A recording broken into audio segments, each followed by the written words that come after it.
عبداللہ بن عمر سے یہ روایت ہے، کہتے ہیں کہ ہم نے رسول اللہ کے ساتھ نماز مغرب ادا کی، لوٹنے والے لوٹ گئے اور بیٹھنے والے بیٹھے رہے، جیسے عموماً ہوتا ہے، کچھ لوگ چلے جاتے ہیں، کچھ کہتے ہیں چلو دوبارہ بھی تو آنا ہے، بیٹھے رہے۔ پہلے تو دعا کیجیے ہماری نسلوں کے دل مسجدوں میں لگ جائیں، بیٹوں کے، پوتوں کے، نواسوں کے، بھائیوں کے، شوہروں کے، باپوں کے دل مسجدوں میں لگ جائیں۔ انتظار الصلاۃ بعد الصلاۃ۔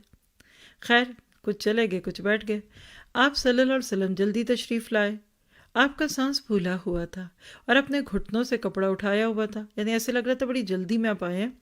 آپ نے فرمایا خوش ہو جاؤ، تمہارے رب نے آسمان کا ایک دروازہ کھولا اور فرشتوں کے سامنے تم پر فخر کرتے ہوئے فرمایا میرے بندوں کی طرف دیکھو، ایک فریضہ ادا کر چکے ہیں اور دوسرے کے انتظار میں بیٹھے ہیں۔ کہاں ہیں آج وہ نمازی؟ آج تو مسجدیں انتظار کرتی ہیں کوئی ایک تو آ جائے۔ لاک ڈاؤن نے تو کچھ اور بھی سہولتیں کرتی ہیں کہ اب تو جی سب بند ہے، کہاں جائیں۔ ایک دو کے لیے تو کبھی بھی نہیں بند ہوا کچھ، جن کو جانا ہے وہ اس وقت بھی مسجد میں ہی ہیں۔ دیکھیے سورۃ آل عمران کی آخری آیت میں آتا ہے نا، اصبر وصابر ورابطوا، وہاں لفظ رابطوا پہ مرابطے پہ بات ہوتی ہے۔ تو مرابطہ کیا ہے کہ انتظار الصلاۃ بعد الصلاۃ۔ اللہ کے نبی نے فرمایا کہ مرابط عذاب قبر سے محفوظ ہے، یعنی جو مسجد میں بیٹھ کر ایک نماز کا انتظار کرے دوسری کے بعد، وہ قبر کے عذاب سے انشاءاللہ بچے گا۔ خاص طور پہ آپ دیکھیے کہ حرم میں کیا حالات ہوتے ہیں، کس طریقے سے لوگ صبح جاتے ہیں اور شام تک کی نمازیں پڑھنے کے لیے وہیں بیٹھے رہتے ہیں۔ عموماً گرمیاں ہوتی ہیں تو نمازوں کے وقت بھی بڑے دور دور کے ہوتے ہیں۔ ضرورت ہے اس بات کی کہ ہم بھی اس کا اہتمام کریں۔ امریکہ کینیڈا میں تو الحمدللہ میں نے دیکھا ہے مغرب عشاء اکثر فیملیز مسجدوں میں پڑھتی ہیں۔ مغرب پہ آگے چلو عشاء پڑھ کے جائیں گے، کھانا کھا کے آ چکے ہیں تو چلو اب عشاء جا کے پڑھ کے جاتے ہیں، نہیں ہے تو ادھر ہی بیٹھ جاتے ہیں۔ اس کی رغبت ڈالیے اپنے بچوں کو، مردوں کو، اور 7-8 سال کے بچوں کو عادت ڈالیے، بیٹا مسجد میں بیٹھ جائیے گا، آپ نے گھر میں بھی تو بیٹھنا ہی ہے نا، یہاں بھی قرآن پڑھ رہے ہیں تو وہاں بیٹھ جائیں۔ مسجد از مومنس ادر ہوم، سیکنڈ ہوم۔ حدیث ہے کہ مومن کا گھر ہے مسجد، مسجدوں میں دل لگتا ہے۔ سورۃ نور میں آپ دیکھ لیجئے کیسے اللہ تعالیٰ کہتے ہیں فی بیوتنا، وہ گھر ہیں جس میں اللہ نے اپنا نام بلند کیا ہے۔ اسی طرح اللہ کے نبی صلی اللہ علیہ وسلم نے ایک بار اللہ تعالیٰ کی اس صفت کا ذکر کیا کہ اللہ تعالیٰ البصیر ہے، تو اپنی ایک انگلی کو اپنی آنکھ پر رکھا، یعنی اللہ تعالیٰ کی آنکھ ہے، اس لیے اس صفت کو تسلیم کرنا واجب اور ایمان لانا ہے۔ لیکن اس آنکھ کو اس دنیا میں کسی کی بھی آنکھ سے آپ جوڑ نہیں سکتے۔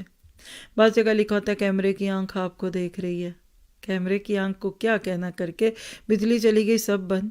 نیو یارک میں ایک دفعہ بہت بڑا فلاپ ہوا تھا، بجلی گئی، کیمرے بند ہوئے، راتوں رات شہر کی بیشتر جو دکانیں تھی لوٹ لی لوگوں نے کہ نہ کیمرے ہیں نہ ہماری سیکیورٹیز ہیں، ہم جا کر اپنے کام کر لیں۔ تو اللہ تعالیٰ رات میں اور دن میں ایک ہی جیسا دکھتا ہے۔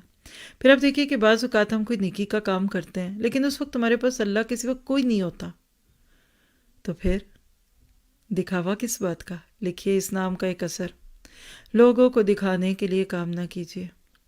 آپ اگر واقعی البصیر کے لیے کام کرتے ہیں تو آپ کو اکیلے میں یا کسی کے سامنے کام کرنے میں ذرہ برابر فرق نہیں لگے گا، اور وہاں جا کے تو دکھائی دیا جائے گا نا۔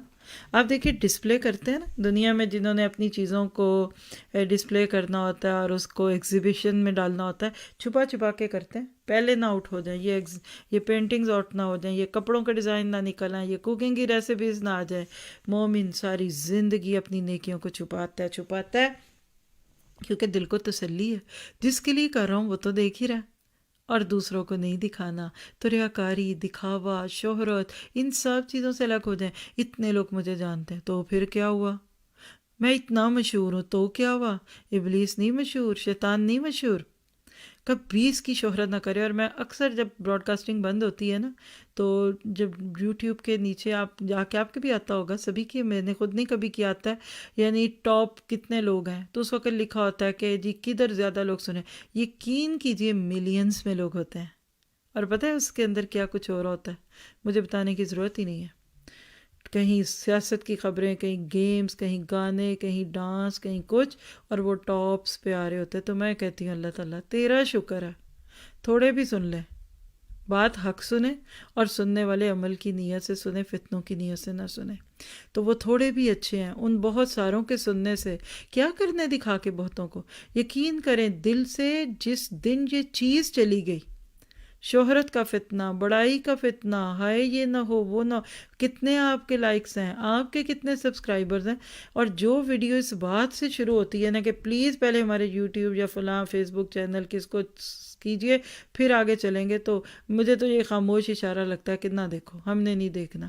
پتہ نہیں کوئی ذاتی فائدہ ہوتا ہوگا، آئی ڈونٹ نو، کیونکہ اتنا تو کوئی انسسٹ نہیں کر سکتا، بعض دفعہ تو پوری زبردستی والا انداز ہوتا ہے، کتنے بھی دیکھ لیں۔ دیکھا کیا ہے؟ ذرا سا سوچئے کہ جب اللہ آپ کو دیکھتا ہوگا تو اللہ کی نگاہوں میں آپ کیسے ہوتے ہوں گے، میں کیسی ہوتی ہوں، میرے مالک کی نظروں میں میرا کیا مقام ہے۔ لوگوں کو کیا کرنا ہے، بن بن کے دکھاتے ہیں، لوگوں کو پہن پہن کے دکھاتے ہیں، سج سج کے دکھاتے ہیں، دلہے کی گاڑیاں سجاتے ہیں، دلہن کی مسہریاں سجاتے ہیں۔ بعض دفعہ وہ کام کرتے ہیں جس میں خود کو اتنی اذیت ہے، چبھنے والے کپڑے پہنے ہوئے ہیں، ہیل والا جوتا پہننا ہوا ہے، چبھتے ہوئے زیور ہے۔ اگر خود کو اچھا لگ رہا ہے تو کوئی بری بات نہیں ہے، لیکن اگر خود کو مصیبت میں ڈال کر آپ صرف دوسروں کے لیے کر رہے ہیں تو میرا خیال ہے یہ ایک اذیت برائے اذیت ہے، دکھاوے نہیں ہے۔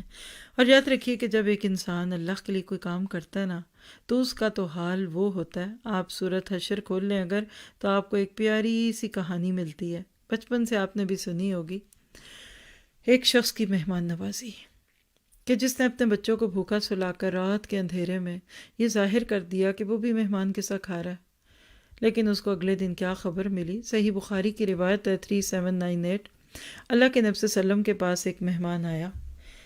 ظاہر ہے کہ اس دور میں مہمان سانجھا ہوتا تھا، آپ نے اپنے گھروں میں بھجوایا کہ کچھ کھانے کو ہے۔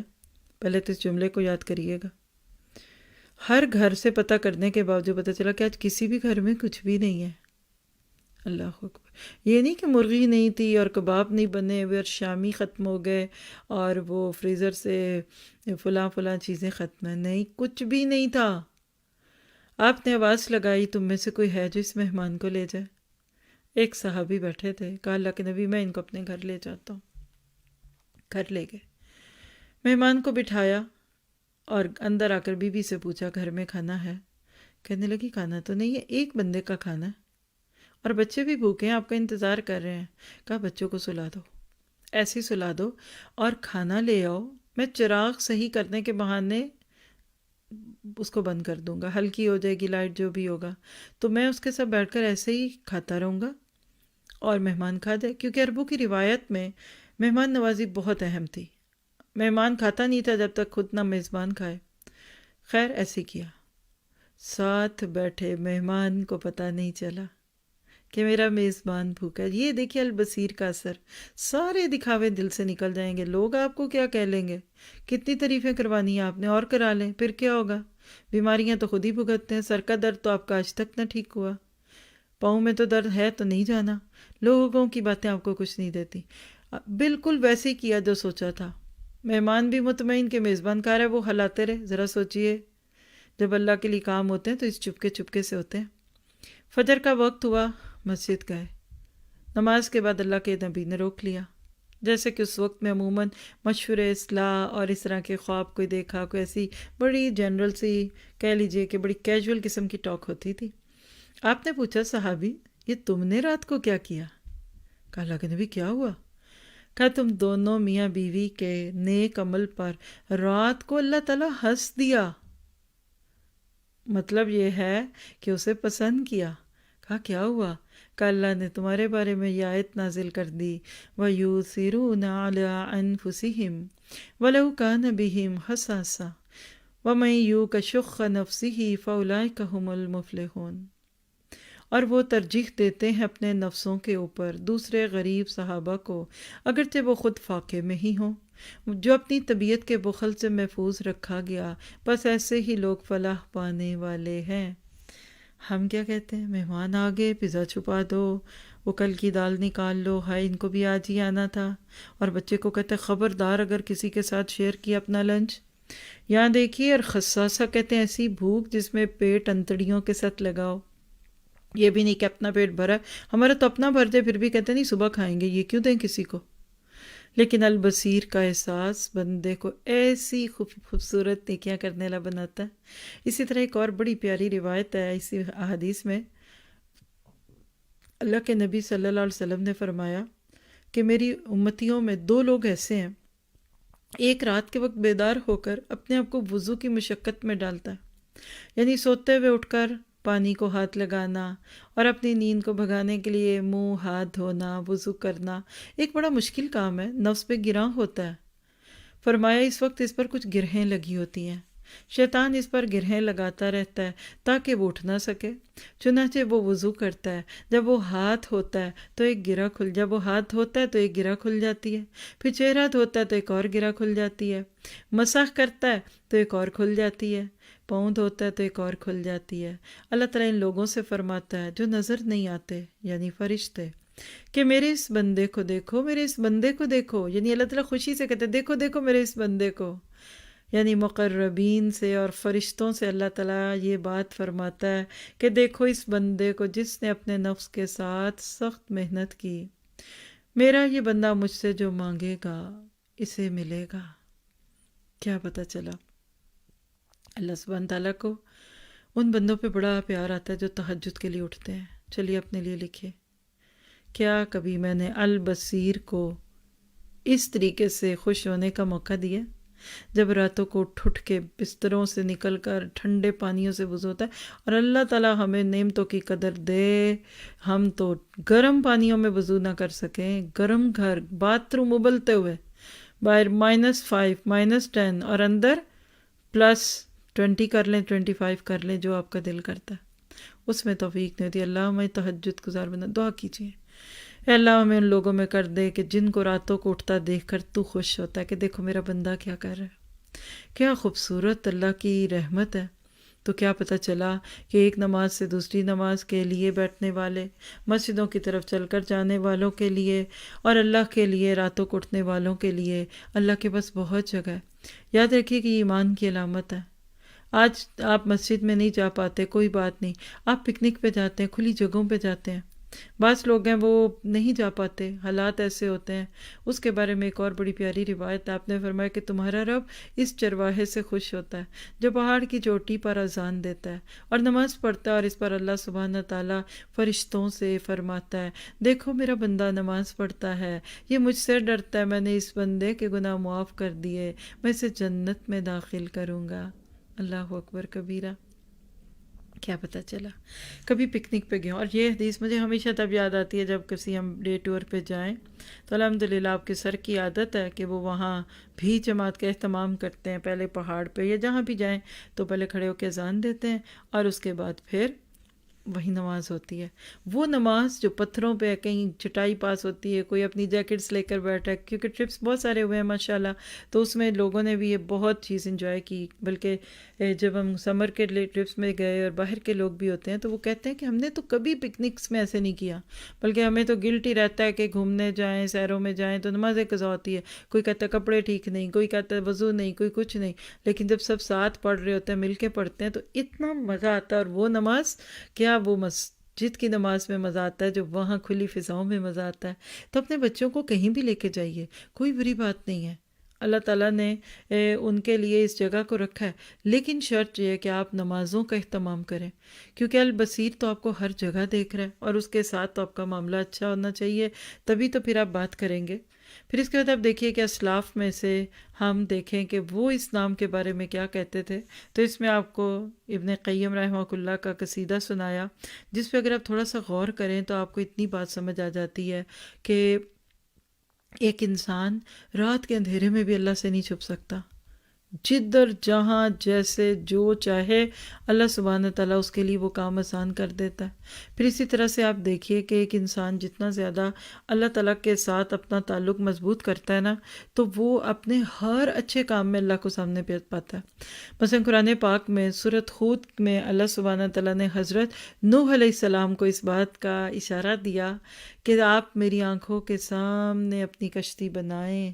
یہ سورۃ ہود کی آیت نمبر میرا خیال ہے 21 یا 24 ہوگی، کہ جس میں کہا کہ بیا یونینا، آپ بنائیے کشتی، لوگ مذاق کریں گے کوئی بات نہیں ہے، لیکن آپ کام کیجیے۔ لوگوں نے مذاق کیا، او بابا جی، او اچھا کہاں کشتی چلاؤ گے؟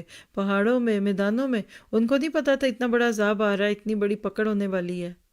تو اللہ نے کہا کہ بیا یونینا، ہماری آنکھوں کے سامنے۔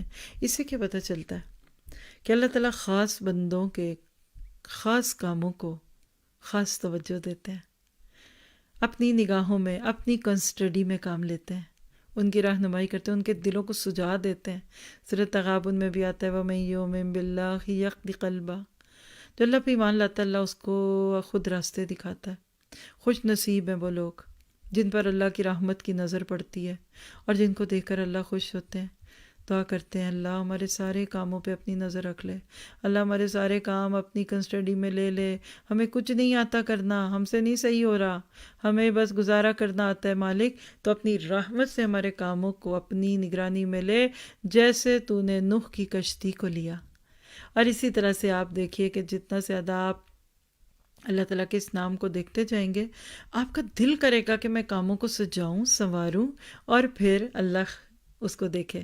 جیسے اپنے کسی کو کوئی گفٹ دینا ہوتا ہے، کتنا سجاتے ہیں۔ آج تو کھانا بھی سجتا ہے، سویٹ ڈش سجتی، کئی سیلڈ سجتے، ڈسپلے کلچر ہے، کپڑے سجتے، جوتی سجتی، گاڑی سجتی، مسحری سجتی، کیا کیا نہیں سجتا۔ البصیر کو دکھانے کے لیے اپنی زندگی کو سنواریے، بہت زیادہ اپنے بچوں کو ظاہر پرست نہ بنائیے۔ پھر دعاؤں میں دیکھیے گا البصیر لفظ کا اور اس صفت کا اللہ تعالیٰ کا کیا ذکر ہے، اور خاص طور پہ پھر اذکار میں تو صبح و فجر کی سنتوں اور فرضوں کے بیچ کی دعا۔ اللہ کے نبی سنتیں گھر پہ پڑھتے تھے اور مسجد کی طرف جاتے ہوئے رستے میں جو دعا کرتے تھے، بخاری کی روایت 6316 میں ہمیں ملتی ہے، اور میرا ایک گمان ہے کہ اب سب کو آتی ہے۔ اللہم اجعل فی قلبی نورا وفی لسانی نورا وفی سمعی نورا وفی بصری نورا ومن فوقی نورا ومن تحتی نورا وعن یمینی نورا وعن شمالی نورا ومن امامی نورا ومن خلفی نورا واجعل فی نفسی نورا۔ اے اللہ میرے دل میں نور پیدا فرما دے، اور میری زبان میں بھی، میرے کانوں میں بھی، اور میری نگاہ میں بھی۔ ادھر رکیے، جب آپ کی نگاہوں میں نور آئے گا نا تو آپ البصیر کی مرضی کے بن جائیں گے۔ میرے اوپر بھی نور ہو، میرے نیچے بھی، میرے دائیں بھی اور میرے بائیں بھی، رائٹ اور لیفٹ، اور میرے سامنے بھی اور میرے پیچھے بھی، اور میرے نفس میں بھی نور پیدا کر دے۔ تو کل سے جب صبح یہ دعا مانگے تو اس وقت اپنی آنکھوں کو سوچیں۔ اب آپ کے اس کا وظیفہ بنا لیں۔ دیکھیے لوگ کہتے ہیں آنکھوں کی کمزوری کے لیے ہے۔ ایک دفعہ ایک بچی تھی، ینگ سی تھی، تو اس نے مجھے ایک پیپر دکھایا، جی کسی نے مجھے دیا ہے کہ میں یہ وظیفہ کروں تو میری شادی وہاں ہو جائے گی جہاں ہونی چاہیے۔ اللہ اکبر کبیرہ۔ خیر وہ تو جو تھی وہ قبضنا الیہ قبضا یسیرا علی آیت تھی۔ اور ایک اور صاحب نے دکھایا کہ جی یہ میری آنکھوں کی نظر، میری نظر کمزور ہے، تو کسی نے یہ وظیفہ دیا ہے، اتنی دفعہ بیٹھ کے پڑھیں گے تو یہ تو وہ۔ آپ کو پتہ کہ وہ کیا آیت تھی؟ قیامت کا دن ہوگا، وَبَصَرُكَ یومئذ، حدید کا لفظ ہے اس میں، کہ اس دن تمہاری نظر تیز ہو جائے گی۔ یقین کریں وہاں نظر کے چندھیانے کی بات ہے، یعنی اندھے پن کی بات ہے، کہ اس دن کی حیرانیاں اور پریشانیاں، اور کوئی ان کو دے رہا ہے کہ آپ اس کو نظر تیز کرنے کے لیے کریں۔ آخر ہم نے قرآن سے یہی لینا تھا، تو کیا ضرورت تھی اللہ کے نبی کو 23 سال تک اتنی مشقت میں پڑھنے کی؟ یاد رکھیے گا قرآن صرف اس کے لیے نہیں آیا، آپ کو مجھے اس کی فکر کرنی چاہیے۔ پھر ایک اور بڑی خوبصورت دعا ہے جس میں آپ اس نام کا اثر دیکھیں گے۔ یہ کیا ہے؟ سلام پھیرنے سے پہلے کی دعا۔ نسائی کی روایت ہے 1306 اور مسند احمد میں جلد 4 میں 264 پہ۔ دعا آپ کو یاد کرنی چاہیے۔ اصل میں یہ دعا پتہ کیا ہے؟ البصیر کو دیکھنے کو دل کرتا ہے۔ لکھیے، جب وہ البصیر ہے، وہ ہر لمحے ہمیں دیکھتا ہے، ماں کے پیٹ میں بھی دیکھتا تھا، رحم میں بھی دیکھ رہا تھا، ہم پیدا ہوئے تو اس نے دیکھا، موت تک، قبر میں جانے تک اس نے دیکھا، تو کیا ہمیں شوق نہیں ہونا چاہیے اس کو دیکھنے کا؟ حضرت موسیٰ نے تو خواہش کی تھی نا کہ ربی ارینی فانظر الیہ، اللہ میں تیری طرف دیکھوں، تو آپ کا میرا شوق ہوگا؟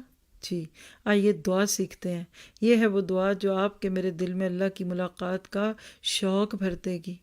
اور وجوہ یومئذ ناظرہ الی ربہا ناظرہ میں شامل کر دے میں اللہ، فریش چہرے والے، جتنے اعلیٰ درجے کے کام کریں گے کل اللہ کی نگاہوں میں ہوں گے، اور اللہ کا دیدار وہ دیدار ہے کہ جنت کی ہر نعمت اس کے بعد ہیچ ہوگی۔ اور دعا کیا ہے کہ اللہم بعلمک الغیب وقدرتک علی الخلق احیینی ما علمت الحیات خیرا لی وتوفنی اذا علمت الوفاة خیرا لی، اللہم انی اسألک خشیتک فی الغیب والشہادہ واسألک کلمۃ الحق فی الرضا والغضب واسألک القصد فی الغنى والفقر واسألک نعیما لا ينفد واسألک قرۃ عین لا تنقطع واسألک الرضا بعد القضاء واسألک برد العیش بعد الموت۔ آمین کہیے، بڑی پیاری دعا ہے، ایک سے ایک بڑھ کے لفظ ہیں۔ واسألک لذۃ النظر الی وجہک والشوق الی لقائک فی غیر ضراء مضرہ ولا فتنۃ مضلہ، اللہم زینا بزینۃ الایمان وجعلنا ھداۃ مہتدین۔ عربی لفظوں نے تو شاید کچھ اثر دل پہ کیا ہو، اردو میں سنیے۔ اے اللہ، اے غیب جاننے اور مخلوق پر قدرت رکھنے کے باعث مجھے اس وقت تک زندہ رکھ جب تک تیرے علم کے مطابق میرے لیے زندگی بہتر ہو، اور مجھے اس وقت موت دینا جب تیرے علم کے مطابق میرے لیے موت بہتر ہو۔ اے اللہ، بے شک میں حاضر اور غائب، یعنی حاضر اور غائب دونوں حالتوں میں تجھ سے تیری خشیت کا سوال کرتی ہوں۔ سوچیے، تیری خشیت کا سوال کرتا ہوں، کیا تیرا ڈر ہو میرے اندر، خشیت الہی پیدا کیجیے۔ اس آنکھ سے روئیے، اس آنکھ کا حق ہے، البصیر ہونے کا حق ہے کہ آپ اس نام کو سن کر کبھی اپنی آنکھوں کو رلائیے، آنسو بہائیں، کبھی اللہ کے خوف سے، کبھی اللہ سے ملنے کی امید میں، کبھی اللہ کے پیار میں۔ کتنوں کے لیے روتے ہیں، ہائے کیسے دیکھیں، ایک نظر دیکھنی ہے۔ کئی گلوکاروں اداکاروں کے لیے لوگ ایک جھلک دیکھنے کے لیے بے چین ہیں، اور البصیر جس نے آپ کو اتنی پیاری آنکھیں دے دی، آپ ان کو دیکھنے کی دعا بھی کیجیے۔ اور میں تجھ سے خوشنودی اور ناراضگی، یعنی میں خوش ہوں یا میں ناراض ہوں، دونوں حالتوں میں کلمہ حق کہنے کی توفیق کا سوال کرتا ہوں، کہ بعض انسان غصے میں اور ناراضگی میں غلط باتیں کہتا ہے، تو آپ اس سے پناہ مانگ رہے ہیں۔ میں تجھ سے مالداری اور تنگ دستی میں میانہ روی کا سوال کرتا ہوں، اور میں تجھ سے ایسی نعمت کا سوال کرتا ہوں جو ختم نہ ہو، اور تجھ سے آنکھوں کی ایسی ٹھنڈک کا سوال کرتا ہوں جو ختم نہ ہو، اور تجھ سے تیرے فیصلوں پر راضی رہنے کا سوال کرتا ہوں، اور میں تجھ سے موت کے بعد زندگی کی ٹھنڈک مانگتا ہوں، اور میں تجھ سے تیرے چہرے کے دیدار کی لذت کا سوال کرتا ہوں، اور تیری ملاقات کے شوق کا جو بغیر کسی تکلیف دہ مصیبت اور گمراہ کن فتنے کے حاصل ہو۔ اے اللہ، ہمیں ایمان کی زینت سے مزین فرما، اور ہمیں ہدایت یافتہ رہنما بنا دے۔ آخری تشہد میں یہ دعا مانگا کریں سلام سے پہلے، اور پھر اس کا حق ادا کرنے کی کوشش بھی کریں۔ پھر اسی طرح سے آپ دیکھیے کہ البصیر کون ہستی خوبصورت سی کہ جو اڑتی فضاؤں میں اڑتے ہوئے پرندوں کو بھی دیکھتا ہے۔ سورۃ ملک کی آیت 16 ہے غالباً، اللہ تعالیٰ فرماتے ہیں اولم یروا الی الطیر فوقہم صافات ویقبضن ما یمسکہن الا الرحمن انہ بکل شیء بصیر۔ سورۃ ملک کی آیت 19 ہے۔ کیا یہ اپنے اوپر پر کھولے ہوئے اور کبھی کبھی سمیٹے ہوئے اڑنے والے پرندوں کو نہیں دیکھتے؟ انہیں اللہ رحمان ہی ہوا اور فضا میں تھامے ہوئے ہے، بے شک وہ ہر چیز کو انہ بکل شیء بصیر، خوب دیکھنے والا ہے، یعنی ہر چیز اس کی نگاہوں میں ہے۔ تو کیا پتہ چلا کہ اس کی شان ہے کہ تمام مخلوق کی حرکات کو خوب اچھی طرح دیکھ سکتا ہے، پرندوں کو دیکھتا ہے، ان کے رنگ کو دیکھتا ہے، ان کی اڑانوں کی پرواز کو، ان کی اونچائی کو دیکھتا ہے، ہر چیز اس کی نگاہوں میں، اور ایک وقت میں ایک چیز کو دیکھنے میں اس کو دوسری چیز سے کوئی غافل نہیں ہوتا۔ 10 چیزیں اکٹھی دکھا دیں، جیسے السمیع ساری آوازیں اکٹھی سنتا ہے نا، تو البصیر ہر چیز ساتھ ہی دیکھتا ہے، بولتے چلتے اڑتے پرندے۔ کیا ممکن ہے یہ؟ ہمارا تو رخ دوسری طرف ہو جائے تو ہمیں تو اپنے پیچھے کندھوں سے پیچھے کوئی چیز نہ دکھے۔ تو ضرورت یہ ہے کہ اللہ کے اس نام کو اپنے دل پہ محسوس کریں۔ اور البصیر سے متعلق الموعظۃ الحسنہ، اور وہ کیا ہے؟ دلوں میں نرمی لائیے۔ یاد رکھیے گا، جب تک آپ کا میرا دل نرم نہیں ہوگا، اللہ کے دیکھنے کا احساس نہیں ہوگا، اور جب تک ہم یہ نہیں کہیں گے کہ ہمیں کوئی دیکھ رہا ہے تب تک ہم سدھریں گے نہیں۔ پھر بیوی کا ڈر کیا، اور پکڑے جانے کا ڈر کیا، اور ماں باپ کا خوف کیا، اور دوستوں میں بدنامی کیا، اور گلی محلے اور ان ساری چیزوں میں کیا ہوگا، کیونکہ اللہ ہمیں دیکھتا ہے۔ کہتے ہیں کہ ایک چور تھا، اس نے اپنے بچے کو مدرسے میں بٹھایا۔ قاری صاحب روز درس کے بعد بچوں کو تھوڑا سا سبق بھی دے دیتے تھے۔ ایک مرتبہ اللہ تعالیٰ کے اس نام البصیر کے بارے میں کچھ بتاتے ہوئے انہوں نے یہ بتا دیا کہ وہ ذات خوب دیکھتی ہے، اور اللہ تعالیٰ کی نظریں ہیں بندے کے اوپر، ہم اسے کبھی چھپ نہیں سکتے، اور اللہ تعالیٰ ہر بات کو دیکھ رہے ہیں۔ ہوا کیا کہ ایک دن یہ چور اپنے بیٹے کو لے کے سفر پر تھا۔ راستے میں انگوروں کے ایک باغ میں سے گزرے تو دل للچایا کہ کچھ انگور لے لوں۔ بیٹے کو ایک سائڈ پہ کھڑا کر کے کہنے لگا کہ تم یہاں کھڑے ہو جاؤ، ادھر ادھر جھانکنا، کوئی آئے تو مجھے بتا دینا، تو مجھے پتہ چل جائے گا۔ وہ انگور توڑنے کے لیے گیا، ابھی بیل کے پاس تھا کہ بچے نے شور مچا دیا، یا ابی احد یرانا، ابا جان ہمیں کوئی دیکھ رہا ہے، ابا جان ہمیں کوئی دیکھ رہا ہے۔ باپ ڈر گیا، فوراً بھاگ کے واپس آئے، دیکھا نہ ادھر کوئی نہ ادھر، کہا کون دیکھ رہا ہے؟ کہا ابا جان وہ دیکھ رہا ہے جو البصیر ہے۔ کوئی بندہ نہ بھی دیکھے تو بندوں کا رب تو دیکھتا ہے۔ باپ پر اتنا اثر ہوا کہ ہمیشہ کے لیے چوری سے توبہ کر لی۔ اور اسی طرح آپ نے دودھ میں پانی ملانے والا واقعہ تو کئی بار سنا۔